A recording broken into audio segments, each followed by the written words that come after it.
When we talk about classic NES action RPGs, everyone jumps to Zelda.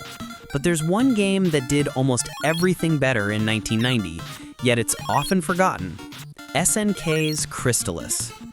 It's time to talk about why this apocalyptic adventure is one of the most underrated games on the console. First off, Crystalis took the best parts of Zelda and Final Fantasy and fused them into something special. You're a hero awakening in a post-apocalyptic world 100 years after a global nuclear war. The plot alone is more ambitious than most of its contemporaries. The gameplay loop is addictive.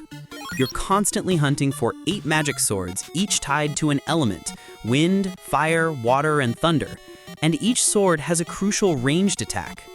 This is the key difference.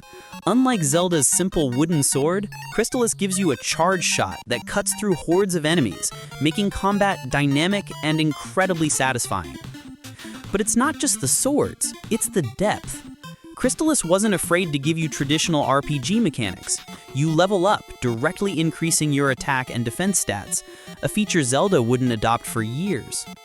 Plus, the game is stuffed with essential magic: the telepathy spell to read minds and find secrets, the flight spell for quick travel, and the barrier spell for survival.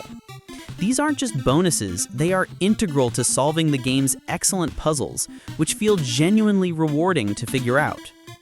So, if it was so good, why was it underrated? Timing and marketing. Crystalis launched right around the time the NES was beginning to feel crowded with other huge releases, and it was overshadowed by Nintendo's own powerful marketing machine for their big-name franchises. It was a masterpiece from a developer, SNK, not primarily known for RPGs, meaning it didn't have the instant buzz of a Capcom or Square title. It was simply a fantastic, feature-rich game that got lost in the noise. It had the exploration of Zelda, the leveling of Final Fantasy, and a complex sci-fi plot that was way ahead of its time.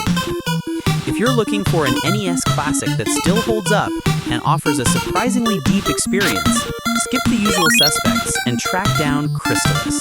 You'll quickly see why this forgotten gem deserves a permanent spot in the Action RPG Hall of Fame.